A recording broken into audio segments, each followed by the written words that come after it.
Hold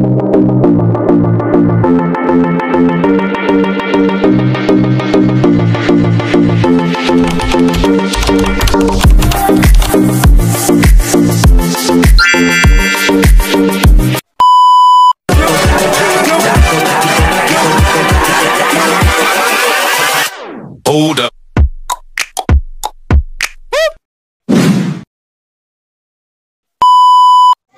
Kaya nandito na kami sa Nunukan, parang sa bahay ni na Auntie Amato. Yan, kakarating lang namin at ito tapos na silang mag-decorate para mamaya sa pagkawin si Ambo. Dito muna kami magstay sa Barangay Ho.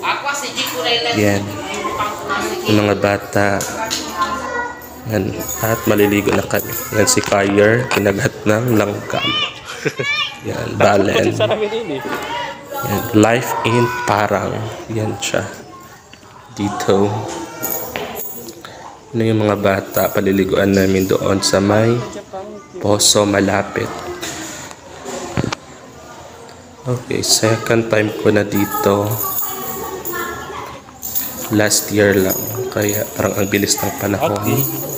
Parang kailan lang ako nandito. Ngayon, nandito na naman. Yan yung stayhan namin. Yan si Kafar, nagdala ng mga labahin niya. At papunta sa tubig. Maliligo kami at maglalaba para mamaya papunta na kami sa pagkawinan doon sa bahay ni na Auntie Amato. Yan, malayo-layo siya. Kaya nakakapagod yung lakad. Karuan na to ako nakatug. Way ko na kaya malaya ni nagta. Yan yung mga bata, naliligo na sila. Si Kafar naglalaba. Hey, kiddos. Buli-buli. Buli-buli. Kita yung buli-buli. Kita yung mga buli-buli. So, tawag nila dito ay tubig maasim.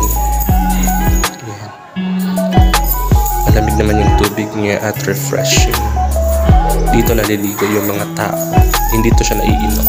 Pwede lang to siya panligo, panlaba, at yung mga panghugas ng mga plato at iba pa. Ito yung source of water niya. Tapos namin ligo, bilad na kami ng mga damit namin. Okay, see you in my next vlog, guys.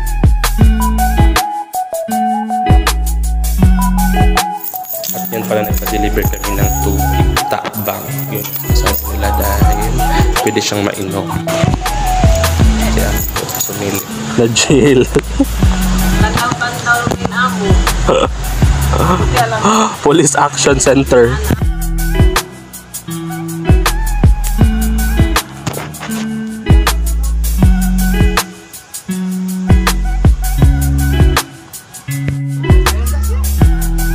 Pamayro.